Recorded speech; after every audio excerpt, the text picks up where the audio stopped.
Insya Allah kami mohon izin untuk menyampaikan beberapa tata tertib majelis ilmu kita pada malam hari ini. Eh, yang pertama, pastikan kita meluruskan niat karena Allah Subhanahu wa Ta'ala. Yang kedua, selama berjalannya kajian, pastikan Bapak dan Ibu jamaah sekalian mematikan mikrofon ya dalam keadaan mute senyap selama kajian berlangsung demi kehusuan kita bersama. Yang ketiga, menyiapkan ya catatan untuk mengikat faidah ilmu yang nanti akan disampaikan oleh Ustadz. Yang keempat, bagi jamaah nanti yang memiliki pertanyaan apabila waktunya cukup, silakan nanti bisa dituliskan di kolom chat ataupun ditanya secara langsung dengan format nama, domisili, dan juga pertanyaan. Syukron jazakumullah khairan wa barakallahu fikum. Baik, izin kami buka karena Ustadz sudah hadir di tengah-tengah kita. Assalamualaikum warahmatullahi wabarakatuh. Innal hamdalillah nahmadu wa nasta'inu wa nastaghfiruh wa na'udzu billahi min sururi anfusina wa min sayyiati a'malina. May yahdihillahu fala mudhillalah wa may yudlilhu fala hadiyalah. Asyhadu an la ilaha illallah wahdahu la syarikalah wa asyhadu anna Muhammadan abduhu wa rasuluh. Amma ba'd. Selamat malam dan selamat datang dalam kajian online spesial Idul Adha 1447 Hijriah bersama Lasyur Bisodakot. Pada malam hari ini bertepatan Ahad 17 Mei 2026 dan tadi Alhamdulillah pemerintah kita sudah sidang isbat dan insya Allah esok mulai 1 Zulhijjah ya. Dan Alhamdulillah tema besar yang akan kita angkat pada malam hari ini adalah tema yang sangat krusial di bulan Zulhijjah ini, mengawali 1 Zulhijjah ini, ya, yaitu terkait fikih kurban kontemporer. Ya. Kita akan menyimak bagaimana syariat Islam yang mulia dan relevan ini di setiap zaman ya, memandang berbagai dinamika muamalah kontemporer seputar ibadah kurban ini gitu kan. Dan alhamdulillah telah hadir bersama kita pemateri kita Ustazuna Ervandoni Tarmizi LC MHI Hafizahullah selaku Ketua Dewan Pengawas Syariah di Lasyur Bisodakot. Assalamualaikum Ustadz. Gimana kabar Ustadz? Waalaikumsalam warahmatullahi wabarakatuh. Alhamdulillah sehat, Masya Allah, Ustaz Alhamdulillah. Fikri. Semoga Allah senantiasa menjaga Ustadz beserta keluarga dalam kesehatan dan juga dalam ketaatan Ustadz. Amin. Amin amin. Semoga semua kita dijaga oleh Allah Subhanahu wa taala. Alhamdulillah. Baik Ustadz dan jamaah sekalian, untuk mengefektifkan waktu kita, insya Allah langsung saja kita simak insya Allah materi pembuka dari Ustazuna Irfandoni Tarmizi. Kepada Ustadz, falyatafaddol mashkura. Ya, bismillahirrahmanirrahim. Assalamualaikum warahmatullahi wabarakatuh. Alhamdulillahirabbil alamin wassalatu wassalamu ala asyrafil anbiya'i wal mursalin nabiyyina Muhammadin wa ala alihi wa ashabihi wa man sara ala hadihi wastanna bi sunnatihi bi ihsanin ila yaumiddin wa ba'd. Jamaah kaum muslimin, kaum muslimat yang dirahmati oleh Allah Subhanahu wa taala, pada pertemuan kita malam hari ini membahas materi-materi berkaitan dengan kurban. Ya, tadi materinya sudah di-share di flyer. Mungkin bisa Ustaz Fikri bacakan apa aja yang materi-materi yang pertama tentang apa? Insya Allah pada kajian online spesial Idul Adha kali ini yang akan membahas fikih kurban kontemporer, insya Allah ada 4 materi krusial yang akan kita bahas ya. Yang pertama, menyikapi non-muslim yang memberikan hewan kurban ke masjid. Yang kedua, hukum membagikan daging kurban kepada non-muslim yang ada di sekitar lingkungan kita. Yang ketiga, hukum kurban di luar wilayah si pekurban, sebagaimana ini marak ya, misalnya kurban ke daerah terpencil, kurban ke daerah konflik, dan sebagainya macamnya. Yang keempat, ketentuan kurban patungan yang biasanya ini ada di instansi-instansi tertentu, kurban atas nama instansi, paguyuban, dan sebagainya macamnya. Seperti itu, Ustaz. Barakallahu fikum. Ya, kita bahas yang pertama tadi apa? Ustaz Fikri tentang apa? Terkait menyikapi pertanyaan pertama itu terkait menyikapi non-muslim yang memberikan hewan kurban ke masjid atau panitia kurban, Ustaz. Karena di lapangan Terkadang ada tokoh masyarakat, instansi, atau perorangan yang statusnya non-muslim, Ustaz. Mereka berniat baik menyumbangkan hewan kurban ke masjid atau panitia kurban setempat gitu kan. Nah, kira-kira dari hal ini bagaimana fikih gitu kan, hukum fikih kita, bagaimana fikih Islam ini menyikapi hal tersebut? Apakah boleh kita terima selaku panitia gitu kan, atau bagaimana status keabsahan dagingnya nanti ketika disembelih gitu, Ustaz? Jadi seperti itu terkait poin yang pertama, Ustaz. Baik, kita coba menjelaskan ya poin pertama ini. Realita yang kita hadapi ya, karena ada eh, muamalah kita dengan non-muslim di negara kita ini. Contohnya adanya perusahaan-perusahaan yang berada di lingkungan masyarakat muslim, yang mana pemilik-pemilik perusahaan ini bukan muslim. Bisa jadi mereka dari Jepang, dari negara-negara non-muslim lain. Nah, mereka biasanya juga di hari-hari tertentu, perusahaan-perusahaan ini memberikan hewan kurban, menyebarkan hewan-hewan kurban ke masjid-masjid yang ada di sekitar perusahaan tersebut. Nah, bagaimana Islam melihat ya pemberian dari perusahaan-perusahaan non-muslim ini hewan kurban ke masjid-masjid? Maka yang kita bahas pertama di sini ya, bagaimana hukum eh, orang non-muslim itu melakukan kebaikan. Nah, ini kan merupakan suatu kebaikan ya. Maka yang dalam keyakinan seorang muslim yang benar ya, yaitu bahwa ibadah itu hanya sah dilakukan dari seorang yang muslim. Artinya Allah menerima suatu ibadah yang akan diberikan ganjarannya, pahalanya di dunia, dan juga ganjaran di akhirat itu hanya kepada orang-orang muslim dan orang-orang yang bertakwa kepada Allah SWT. Sebagaimana Allah berfirman, innama yataqabbalullahu minal muttaqin. Sungguhnya Allah hanya menerima amal ibadah itu dari orang-orang yang bertakwa. Maka oleh karena itu pentingnya kita dalam ibadah kurban ini ya, harus betul-betul niatnya ikhlas karena Allah Subhanahu wa taala. Dan yang kedua, ya, mengikuti tuntunan Rasulullah SAW dalam berkurban. Ada syarat-syarat yang harus kita penuhi.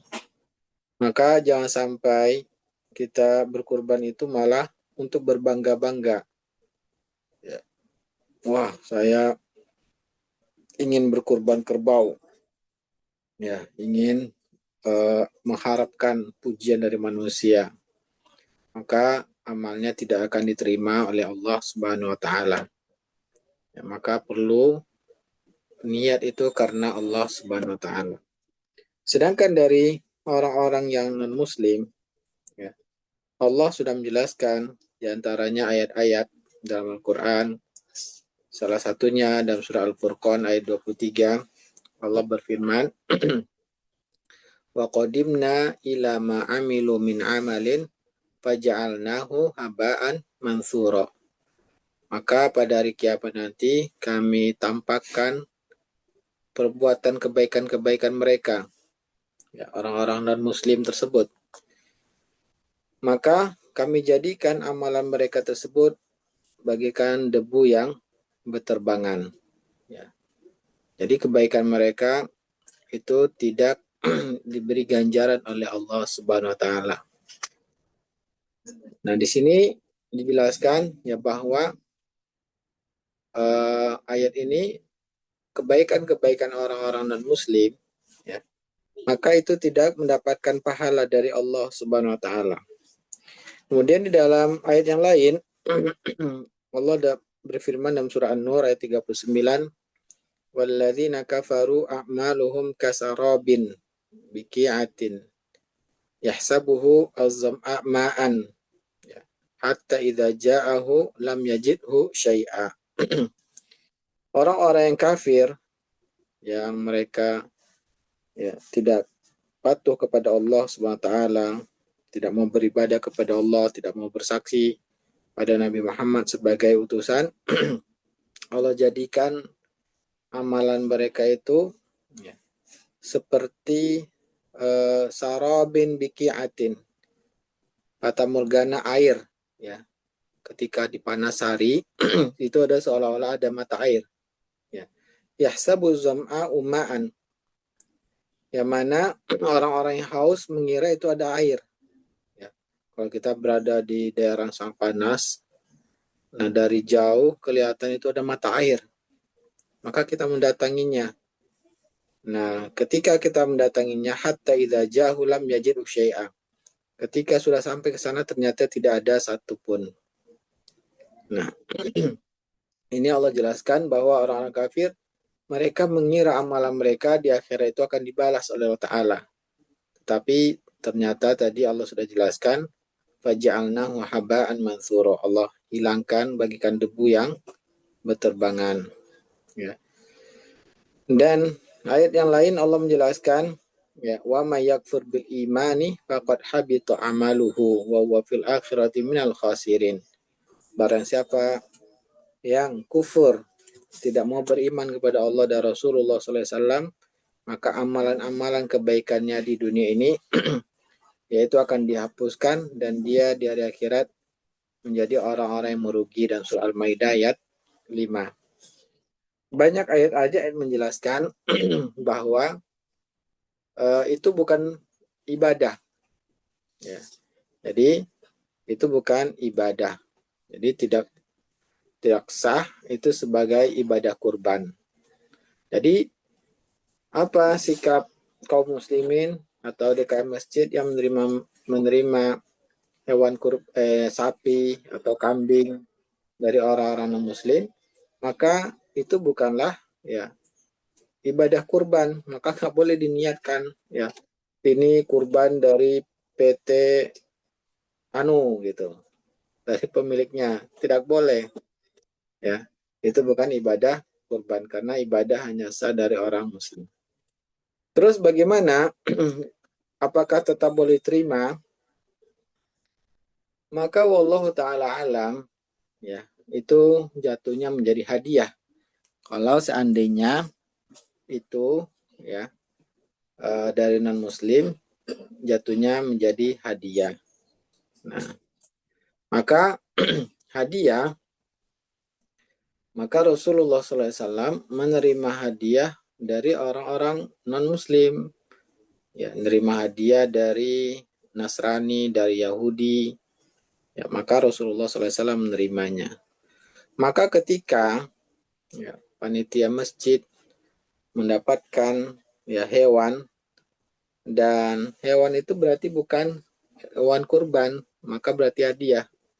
Ya boleh saja ya disembelih dengan menyebut nama Allah dan dagingnya dibagi-bagikan ke masyarakat, ya, dan itu hanya sebagai hadiah. Nah, terus bagaimana seandainya dihadiahkan kepada seseorang dan orang itu akhirnya menjadikan itu hewan kurban, dibolehkan atau tidak? Ya, contohnya ya, yang mana perusahaan ini milik orang non-muslim, tetapi mereka memberikan hadiah bergilir, bergantian kepada karyawannya. Tahun ini untuk nama-nama ini, sapi 7 orang ini. Nah, sebagai kurban untuk mereka. Ya. Apakah ini sah sebagai kurban dari orang yang dikasih hadiah tadi? Ini dibolehkan. Para ulama menjelaskan, apabila seorang mendapatkan hadiah dan hadiah itu memenuhi syarat untuk menjadi hewan kurban, ya, diantaranya syaratnya selamat dari cacat, sudah cukup umur, ya, dan juga yang melakukannya adalah orang muslim. Nah, kemudian memenuhi ya standar-standar lainnya, maka itu bisa sah menjadi hewan kurban. Nah, maka ini juga menjadi solusi bagi ya karyawan-karyawan tersebut daripada ya hadiah hanya berupa hadiah yang disembelih dibagikan kepada masyarakat, maka bisa juga dengan menghadiahkan pada karyawan dan karyawan itulah yang berkurban. Ya, berkurban meniatkan mendekatkan diri kepada Allah Subhanahu wa taala. Nah, inilah jadi statusnya tadi yang sudah kita rincikan hanya sebagai hadiah ya kalau memang langsung dari non muslim yang memberikan kepada pengurus masjid. Tapi kalau memberikan pada orang tertentu yang muslim, maka ingatkan pada muslim itu ya. Kalau dia ingin berkurban, ingatkan bahwa hendaknya meniatkan beribadah kepada Allah Subhanahu wa taala dan lihat hewannya apakah memenuhi syarat atau tidak untuk menjadi hewan kurban. Nah, itu yang berkaitan dengan hewan kurban dari non-muslim yang dihadiahkan. Kemudian yang kedua tadi apa, Ustaz Fikri? Yang kedua, Masya Allah, yang pertama tadi penjelasannya sangat eh, komprehensif, Ustaz. Oh Eh, iya, ada sedikit lagi yang tertinggal. Nah, bagaimana kalau seandainya, ya kalau tadi kan pemberian, kalau sekarang non-muslim ikut serta dalam sebuah hewan kurban, contohnya ya, yang mana ada sapi. Nah, yang mendaftar baru muslim ini baru 5 orang, masih kurang 2 orang. Nah, akhirnya ada yang non-muslim ya ingin ikut juga di sapi ini 2 orang. Apakah dibolehkan atau tidak? Nah, ya. Nah, maka terjadi perbedaan para ulama. Jumhur ulama yaitu mazhab Syafi'i dan Hambali membolehkan ya, yang mana non muslim tadi ikut serta ya bergabung dalam seekor sapi untuk mengharapkan daging. Nah, jadi dia bukan beribadah, dia mengharapkan daging untuk mendapatkan dagingnya. Sedangkan yang muslim meniatkan untuk berkurban. Ya. Sebagaimana hadis fatwa ini mazhab Syafi'i dan Hambali dengan hadis yang diriwayatkan oleh Muslim dari sahabat Jabir radhiyallahu anhu mengatakan bahwa kami dahulu di waktu Hudaybiyah menyembelih 1 ekor sapi dan unta itu untuk 7 orang. Nah, maka dengan hadis keumuman hadis ini, mazhab Syafi'i dan Hambali membolehkan niatnya berbeda-beda. Yang muslim niatnya untuk 7 orang tersebut beribadah kepada Allah, sedangkan yang non-muslim niatnya untuk mendapatkan daging. Maka nggak ada masalah. Ya, bukan sebagai beribadah kepada Allah Subhanahu wa taala. Nah, adapun ya mazhab Hanafi mensyaratkan ya, untuk bolehnya 7 orang ini semuanya harus sama niatnya, yaitu untuk beribadah. Sedangkan mazhab Malik mengatakan ya tidak boleh bergabung 7 orang dalam seekor sapi. Maka wallahu ta'ala pendapat jumhur ulama yaitu mazhab Syafi'i dan Hambali dalam masalah ini sangat kuat, boleh saja karena bermuamalah dengan non-muslim ya itu hukumnya boleh. Maka kita bergabung dengan non-muslim, mereka mendapatkan daging, yang muslim mendapatkan untuk beribadah, hukumnya dibolehkan. Ini pendapat yang kuat, wallahu ta'ala alam. Baik. Kemudian yang kedua, tadi apa, Ustaz Fikri? yang kedua, hukum membagikan daging kurban ke non-muslim yang ada di lingkungan muslim, Ustaz. Karena ini kan kebalikan dari yang pertama nih, Ustaz. Saat panitia mengelola daging kurban dari pekurban muslim, tapi di sekitar kita, tetangga-tetangga kita, itu ada warga yang non-muslim yang hidup berdampingan, Ustaz. Nah, apakah diperbolehkan secara syariat bagi panitia untuk mendistribusikan atau membagikan daging kurban tersebut kepada warga non-Muslim yang memang hidup di tengah-tengah berdampingan dengan kita seperti itu. Misalnya tetangga, misalnya dia depan masjid, samping masjid dan sebagainya macamnya seperti itu. Ya, eh, kalau kita lihat penjelasan dari pendapat-pendapat ulama mazhab menjelaskan bahwa menyembelih hewan itu ada yang wajib, ada yang sunnah. Ya, maka untuk yang mengatakan wajib itu tidak boleh diberikan kepada non-muslim. Non-muslim. Contohnya mazhab Syafi'i mengatakan bahwa tidak boleh diberikan kepada sembelihan yang wajib kepada non-muslim. Apa contoh yang wajib? Contohnya nazar. Ya, menyembelih tapi karena nazar. Maka hanya boleh diberikan kepada yang muslim. Sedangkan yang sunnah, maka dalam mazhab Syafi'i, ya itu boleh saja diberikan kepada non-muslim.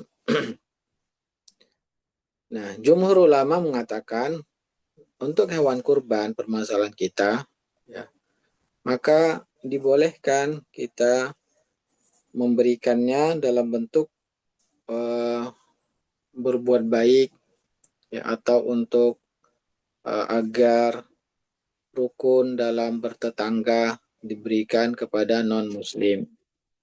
Dalilnya, menurut jumhur ulama, daging hewan kurban ini boleh diberikan kepada non-muslim, yaitu dalam surat Al-Mumtahanah ayat 8.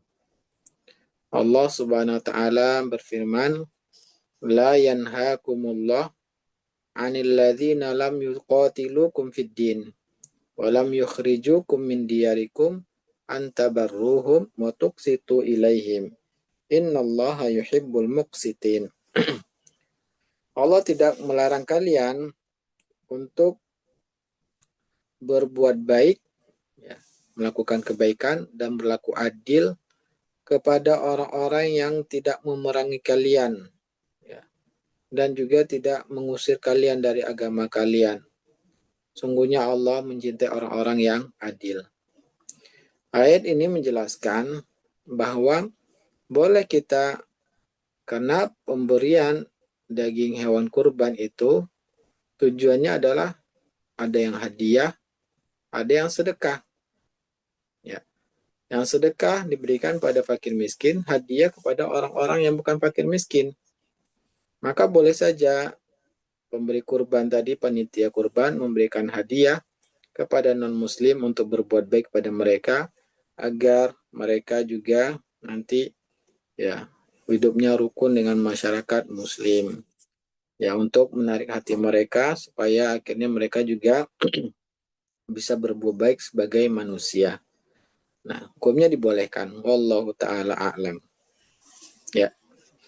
Kemudian yang berikutnya apa? Nah, Saya pikir. yang ketiga, hukum kurban di luar wilayah si pekurban, Ustaz. Karena terkait wilayah pemotongan saat ini nih banyak program, Ustaz, kurban di daerah terpencil atau di daerah konflik transfer kurban gitu, Ustaz. Di mana pekurban di kota besar menyalurkan dananya lewat lembaga amil zakat atau yang semisal untuk disembelih dan disalurkan ke pelosok, ke daerah miskin atau ke wilayah konflik bahkan ke luar negeri gitu, Ustaz.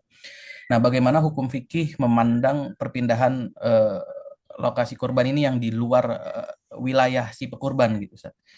Dan Baik, mana yang lebih utama antara potong di wilayah tempat tinggal sendiri, Ustaz, atau di luar wilayah yang mungkin kita anggap lebih membutuhkan seperti itu, Ustaz? Karena di kota besar biasanya sudah berlimpah gitu, pekurbannya, Ustaz. Barakallahu fiik. baik. Maka kita harus memahami dahulu ibadah kurban ini sebetulnya yang mana? Apakah dagingnya atau menyembelihnya? Ya. Maka kalau kita lihat dalam dari dalil, contohnya Rasulullah SAW melakukan hewan kurban ini, beliau menyembelih sendiri, ya, yang mana dua hewan kurban yang gemuk, dan satu untuk beliau dan keluarganya, satu lagi untuk umat beliau. Ya, beliau melakukan berarti beliau sendiri menyembelih. Berarti di sini adalah ibadah kurban ini adalah ibadah mendekatkan diri Allah kepada Allah Ta'ala dengan menyembelih, menumpahkan darahnya tersebut, bertakbir kepada Allah, niat memuji Allah, mengagungkan Allah Ta'ala ketika menyembelih tersebut. Jadi ibadah menyembelih itulah yang ibadah yang utamanya.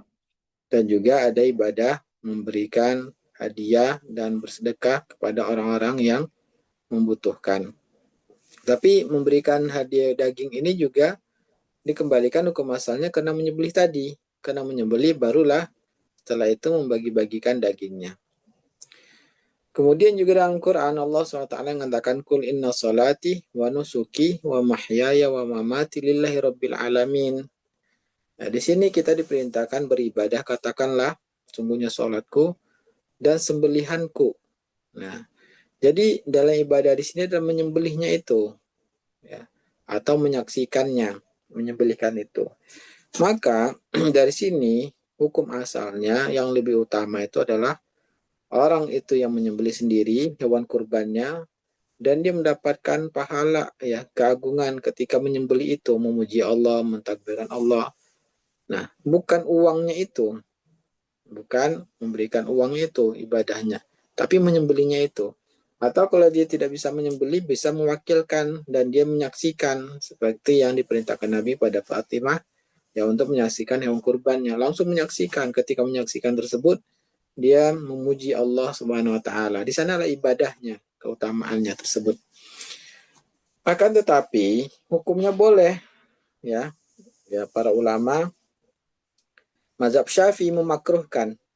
Mazhab Syafi'i hukumnya makruh memindahkan hewan kurban ke tempat yang lain. Tetapi ulama yang lain mengatakan membolehkan kalau ada maslahat. Jadi hukumnya boleh, ya, mewakilkan kepada lembaga atau orang yang kita yakini amanah, ya.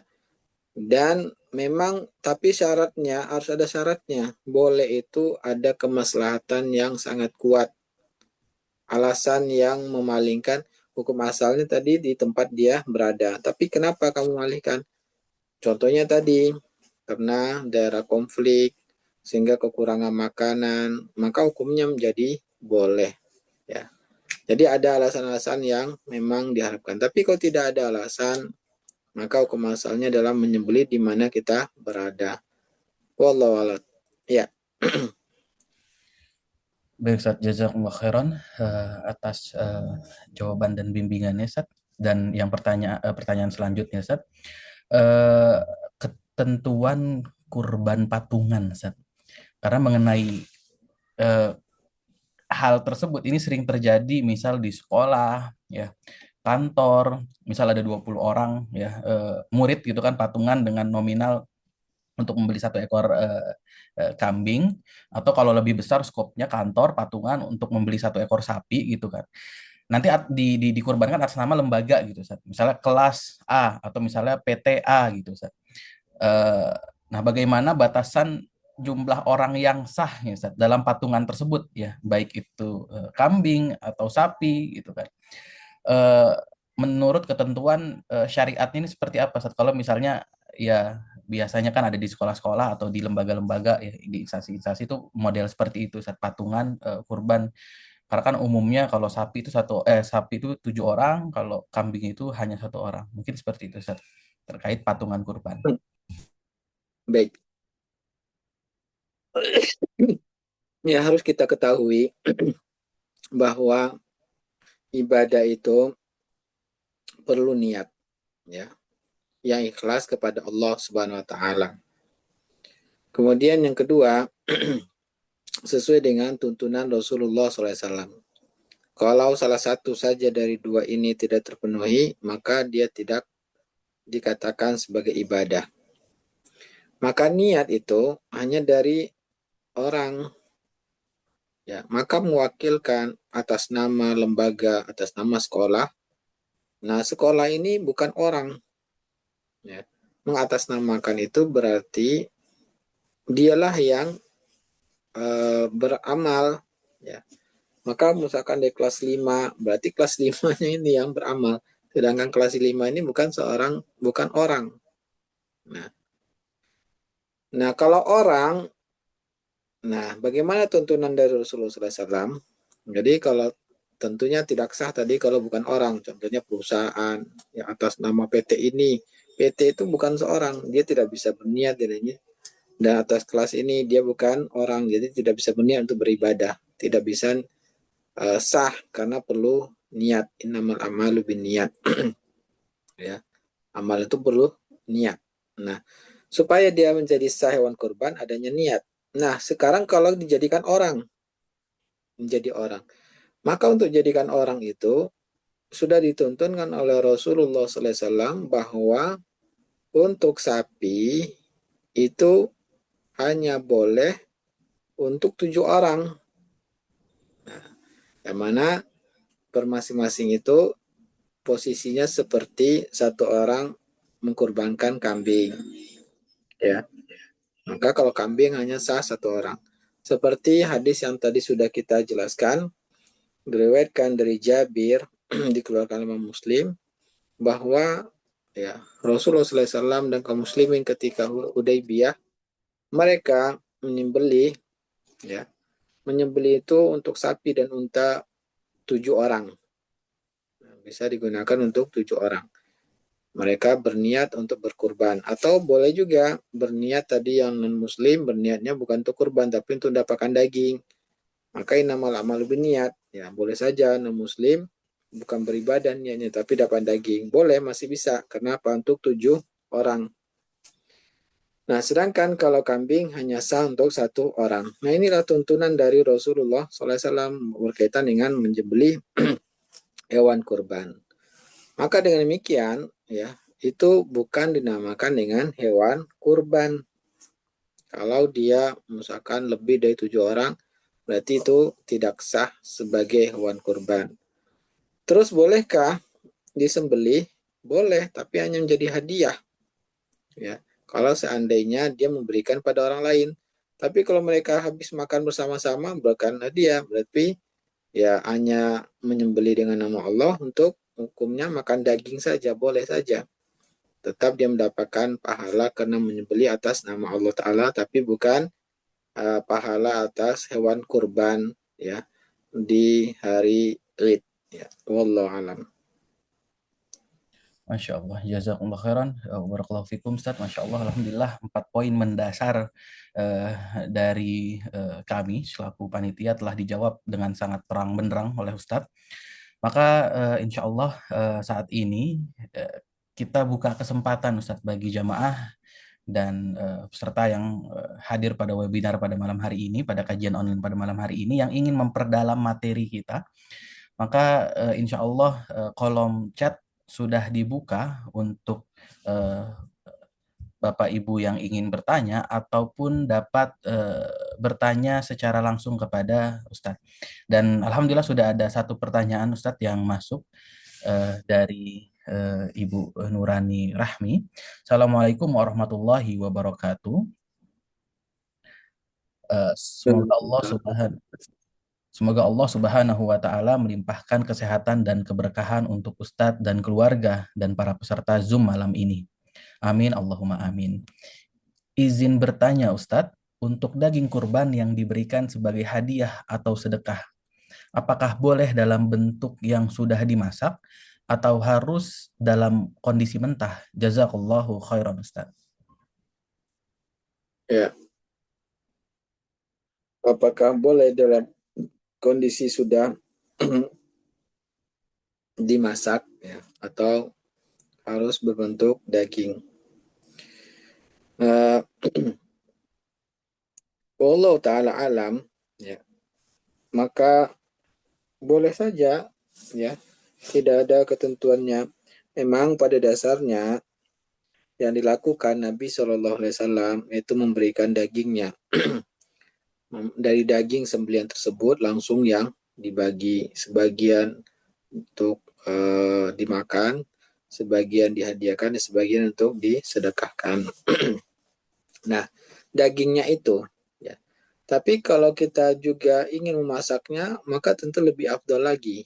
Ya, lebih afdol lagi kita memasaknya. Ada setiap kebaikan yang kita lakukan pasti ada nilai dari Allah Subhanahu wa taala. Hal jazaul ihsan ilal ihsan. Nah, untuk berikan daging saja sudah mengikuti sunnah Nabi SAW. Apalagi kalau sudah bentuk masakan. Apalagi bagi orang-orang yang mungkin mereka untuk memasak juga ada kesulitan dalam bumbu-bumbunya atau dalam apa untuk mengolahnya butuh lagi biaya. Maka kalau kita tambahkan lagi dengan masaknya dengan yang masakan juga disukai oleh masyarakat tersebut, tentunya pasti mendapatkan juga balasan kelebihan pahala dari Allah SWT. Baik. Baik, jazakumullah khairan Ustaz atas jawabannya. Selanjutnya ada yang mengangkat raise hand. Tadi Ustaz Husna Fakhrudin, tafadhol Ustaz. Assalamualaikum Ustadz. Waalaikumsalam warahmatullahi wabarakatuh. Kenapa Ustadz? Terkait itu Ustadz, apa namanya? Sebagian lembaga itu, mungkin lembaga seperti LAS gitu ya, ada yang program korban kaleng. Jadi menawarkan dengan kerjasama dengan perusahaan, kemudian nanti apa namanya dibuat seperti paket begitu ya, entah itu rendang yang sudah jadi, cuman ini nanti entah dikirimkan kemana gitu ya. Tetapi Sohibul Kurban ini sudah ada kesepakatan dengan panitia. Hanya saja kalau maklon ke perusahaan itu kan memakan waktu lama, jadi sebulan itu baru jadi gitu Ustaz. Itu gimana Ustaz dalam timbangan apa namanya hukumnya? Ya, Masya Allah Ustaz. Jazakumullah khair. Oh iya, ya, baik.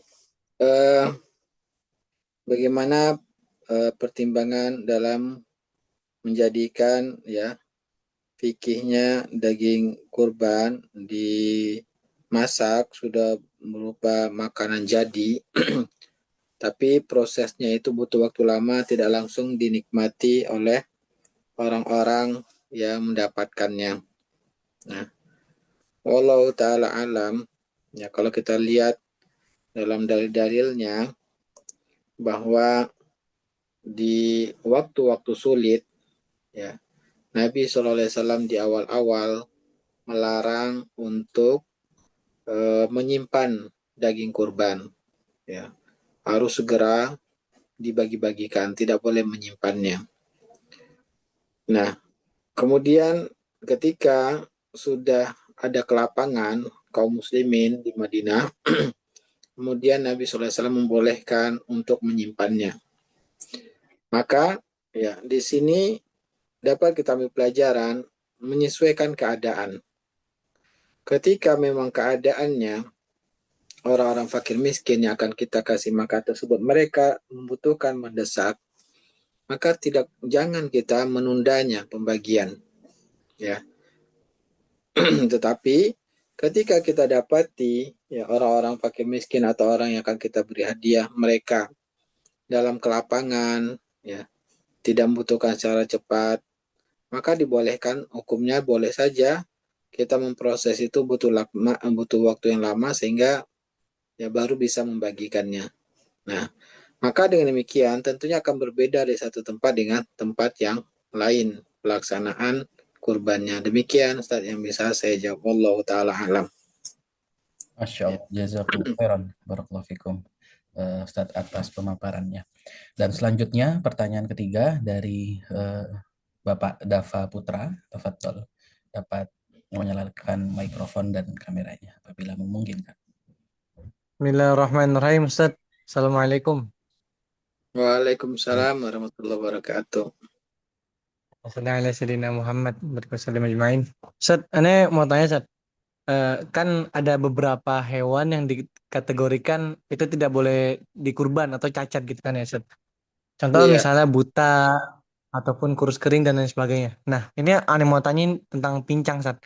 Kan ada sebagai pendapat ulama kalau pincang itu boleh, Ustaz. dikurban kan, tetapi ada alasannya pincangnya itu untuk apa gitu. Kayak disebabkan karena apa? Nah, kalau disebabkan karena gini, Sat. Misalnya nih, kan pada zaman sekarang kan kurban kan memakai tukang jagal gitu ya, Sat ya. Tukang jagal. Nah, dari tukang jagalnya ini, Sat, nariknya terlalu keras, Sat.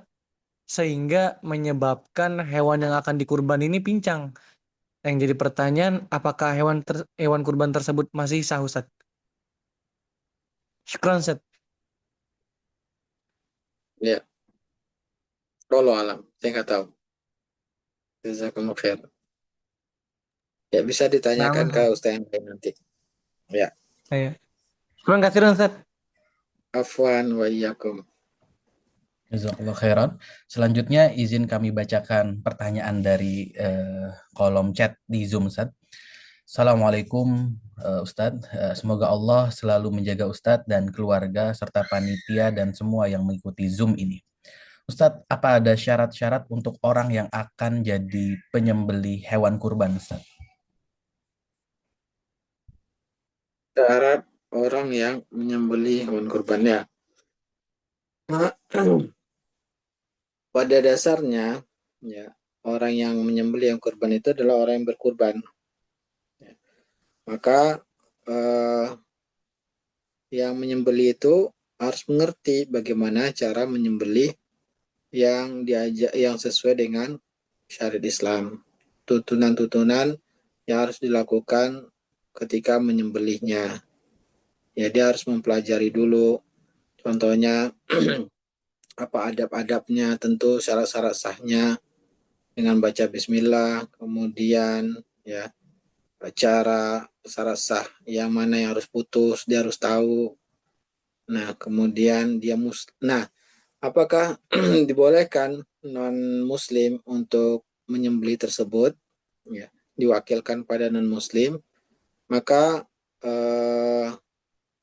para ulama ya masih membolehkan ya mewakilkan kepada orang-orang yang Yahudi dan Nasrani, tapi dengan syarat dia menyembelihnya betul-betul dengan sesuai dengan syariat Islam.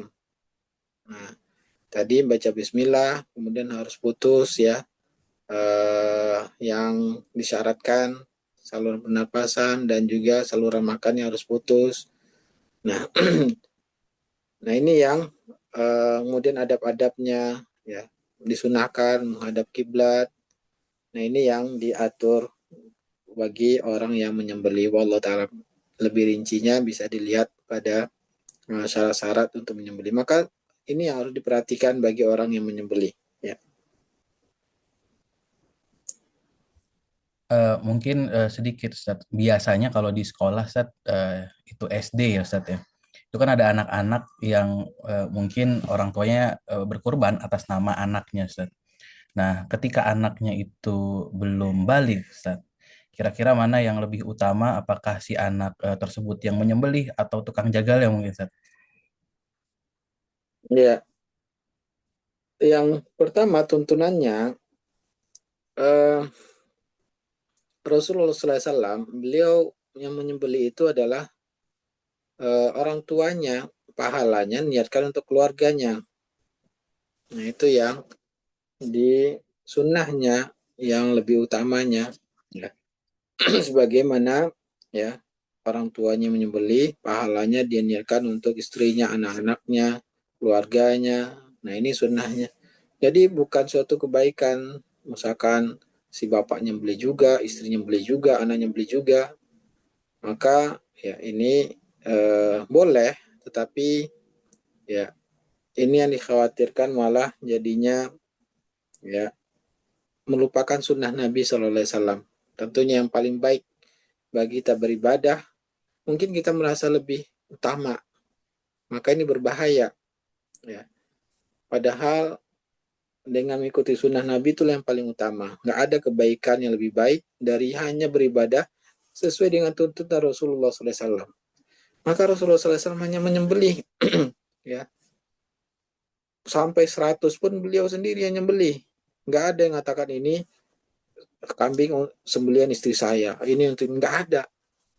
Ya, jadi cukup kepala keluarga aja dan pahalanya niatkan untuk keluarganya, sudah mencukupi. Nah, ini harus pertama, ya. Jadi jangan sampai kita melakukan ibadah merasa lebih baik, padahal itu tidak tuntunan Rasulullah SAW.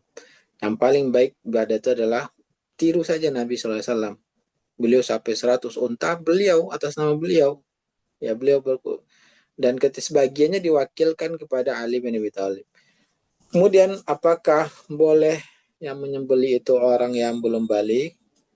Nah, wallahu ta'ala saya juga tidak tahu. Wallahu alam, saya tidak tahu. Baik, Ustaz. Jazakallah khairan atas jawabannya, Ustaz. Ada pertanyaan di kolom chat, Ustaz. Eh, dari Dr. Arif Fadilah dari Bekasi, Ustaz. Assalamualaikum, Ustaz. Bila urunan sapi 7 orang, apakah harus sama nilai urunannya atau boleh berbeda, Ustaz? Ya, yang jelas ya, yang dibolehkan satu sapi untuk 7 orang, tidak dijelaskan berapa bayarannya, nilainya. Ya, bisa jadi 7 orang itu yang satu bayar, yang namanya numpang aja, hadiah dari yang lain. Nah, jadi kalau memang 7 orangnya sepakat, misalkan saya hanya 200.000 ya, yang lainnya bayar 5 juta, nggak ada masalah. Nah, yang penting satu sapi sah untuk atas nama 7 orang yang berkurban. Begitu, wallahu taala alam. Berarti Nah, apa? tergantung dari kesepakatan, ya. Tergantung kesepakatan. Biasanya kalau berbeda-beda kan, karena merasa wah ini kan eh, saya maunya ya uang saya terbatas, saya maunya ya harus disamaratakan.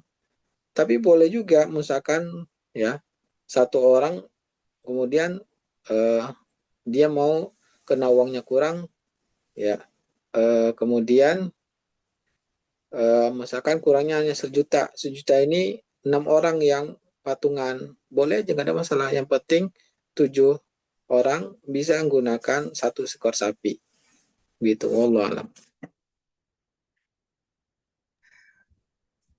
Baik, Ustaz. Jazakallah khairan, barakallahu fikum. Selanjutnya ada pertanyaan dari Bapak Firza dari Bekasi. Bismillah. Assalamualaikum warahmatullahi wabarakatuh, Ustadz. Assalamualaikum. Semoga Allah Ta'ala senantiasa menjaga Ustadz beserta keluarga. Saya izin bertanya, Ustadz. Apakah boleh panitia kurban menjual kepala atau kulit dari sembelihan hewan kurban kepada tukang jagal? Karena khawatir kulit dan kepala hewan kurban tersebut tidak bisa dimanfaatkan oleh panitia karena keterbatasan tenaga, sehingga kulit atau kepala tersebut bisa menjadi limbah atau sampah. Ya, nah diriwayatkan la nu'ti jazruha minha. Kami tidak dibolehkan tukang jagalnya karena dia menjagal mendapat bagian dari hewan kurban tersebut. Dari sini menjelaskan bahwa ya tidak boleh ditentukan dari awal bahwa bagian dari hewan kurban tersebut diberikan kepada orang yang bekerja karena dia menjadi upah ketika disepakati dari awal. Tapi dibolehkan kalau sebagai hadiah, ya. Misalkan ya tidak disepakati dari awal, kalau disepakati menjadi upah. Tapi dibolehkan daripada menjadi limbah, ya potong-potong dulu aja, jagalnya dibayar dengan uang panitia. Kan dikhawatirkan tadi menjadi limbah, ya kan? Maka tukang jagalnya diupah bukan dari daging hewan kurbannya. Ditarik aja upah dari para peserta kurban, ya, atau dari siapapun yang menanggung, kasih upah jagalnya. Nah, kemudian jagal itu dikasih hadiah, ya, daripada ini menjadi limbah, ya udah nih kami kasih hadiah, ambil aja. Nah, itu dibolehkan. Ya. Nah, itu perbedaan antara hadiah dengan upah. Kalau menjadikan upah itu memang dari awal, wah ini kita daripada kita ngeluarin biaya, ya udah tukang jagal kita kasih ini aja, sepakatnya dari awal. Nah ini menjadi upah ini. Berarti ini melakukan perbuatan dosa karena melakukan yang dilarang oleh Nabi Shallallahu Alaihi Wasallam. Ya, Baik Ustadz, jazakumullah khairan, barakallahu fikum. Baik, Bapak dan Ibu jamaah sekalian, apabila masih ada yang ingin ditanyakan, insya Allah masih bisa satu atau dua pertanyaan lagi ya, sebelum kita menutup sesi kajian online pada malam hari ini. Masya Allah, ada pertanyaan Ustadz di kolom chat. Assalamualaikum dari Ahmad Hasan dari Bekasi Ustadz. Assalamualaikum, ahsanallahu ilaikum Ustadz. Untuk memudahkan pengendalian hewan kurban, biasanya sapi Ustadz, yang sering berontak Ustadz. Bolehkah panitia kurban menggunakan metode menyetrum hewan kurban atau stunning Ustadz? Jadi disetrum biar lebih terkondisikan seperti itu Ustadz, sebelum nanti akhirnya disembelih. nah itu sudah diatur oleh dunia internasional stunning yang dibolehkan. Ya ada batasan-batasan kekuatan listriknya. Ya, yang mana itu sudah tinggal baca dari referensi-referensi, saya lupa berapa kekuatan listriknya. Tujuannya apa? Tujuannya jangan sampai hewan kurban itu malah mati duluan sebelum disembelih. Ya, jadi sudah dilakukan penelitian, maka ada tegang listrik yang tertentu, maka itu belum mati. Hanya untuk memudahkan dalam penyembelihan, hanya ya sehingga tidak tidak kesulitan dalam menyembelihnya, lebih memudahkan.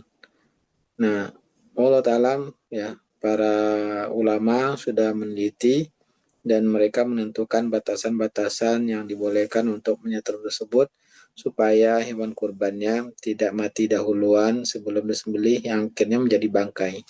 Begitu. Wallahu a'lam. Insya Allah, jazakumullah khairan Ustaz.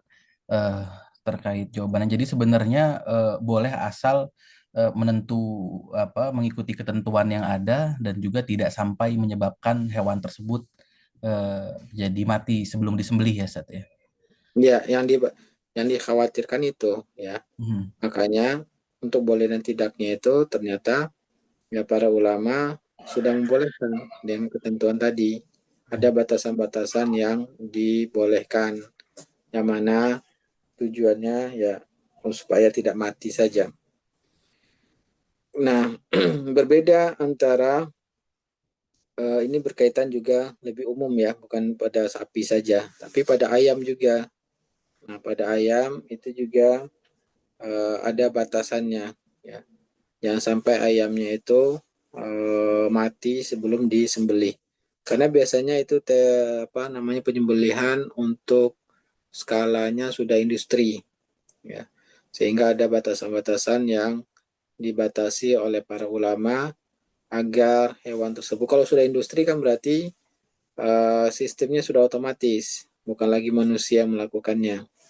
Nah, jadi memastikan agar hewan penyembelihan itu sesuai syariat Islam, ya begitu. Wallahu taala alam.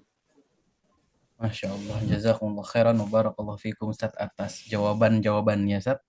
Karena sebenarnya masih banyak yang ingin bertanya Ustaz, tetapi karena memang keterbatasan waktu Ustaz, ya mungkin kita kalau ada satu lagi nanti yang ingin live langsung, tafadhol. Tapi kalau misalnya sudah tidak ada lagi yang ingin bertanya langsung kepada Ustadz, karena keterbatasan waktu kita, tersisa 4 menit lagi Ustadz. Dan juga mungkin sebelum kita mengakhiri majelis yang penuh berkah ini Ustadz, eh, kami ingin mempersilahkan kepada Ustadz Ervandoni Hafizahullah untuk menyampaikan closing statement Ustadz, atau nasihat penutup untuk kita semua terkait bulan Zulhijjah ini atau terkait ibadah kurban itu sendiri Ustaz. Ya, kepada Ustadz Falyatafaddal masykurah. Baik. Jadi seorang muslim beribadah sudah ada tuntunannya dari Rasulullah SAW. Allah sudah menyebutkan, laqad kana lakum fi Rasulillahi uswatun hasanah. Sungguh bagi kalian suri teladan terbaik itu adalah pada Rasulullah SAW. Dan Rasulullah SAW juga mengatakan, faman raghiba an sunnati falaysa minni. Maka siapa yang membenci sunnahku, maka bukan dari umatku. Ucapan Nabi ini, beliau marah kepada 3 orang yang mereka ingin melakukan ibadah lebih dari Nabi. Ya, saya akan sholat semalaman, saya akan tidak akan menikahi, saya akan puasa selama-lamanya. Karena melihat bahwa bisa lebih dari Nabi SAW. Maka oleh karena itu, Nabi pun murka kepada 3 orang tersebut. Maka kita itu sudah jelaskan Ta'ala bahwa cukup mengikuti Nabi saja. Tinggal kita lihat apa yang dijelaskan Nabi SAW, sudah amalkan. Ya, jangan kita membuat yang berlebihan yang tidak dituntun oleh Rasulullah SAW, dan itu berbahaya. Ya, akhirnya kita bisa menganggap bahwa ada syariat yang belum dijelaskan Nabi SAW. Maka tadi yang sudah kita sampaikan, ya, berkaitan dengan ibadah kurban, ya, maka ya jangan sampai kita melakukannya di luar dari tuntunan yang hadis-hadis Nabi SAW. Ya, demikian. Masya Allah, jazakumullah khairan kathiran. Kami haturkan kepada Ustadz Ervandoni Tarmizi, LCMHI, Hafizahullah Ta'ala. Semoga Allah memberkahi ilmu dan usia beliau. Dan juga Amin. ucapkan terima kasih kepada seluruh panitia dari Las Yurbi Sodakot dan seluruh jamaah, ya. Bapak Ibu yang telah menyimak dengan khusyuk dari awal hingga akhir kajian online kita hari ini. Bertepatan 1 Zulhijjah ini, Ustadz, tadi baru selesai sidang isbat, ya, Masya Allah. Dan untuk para pekurban, ya, diimbau untuk mulai tidak memotong, ya, Ustadz, ya, kuku, rambut, dan sebagainya macamnya. Untuk itu kita akhiri majelis yang mulia ini dengan doa kafaratul majelis.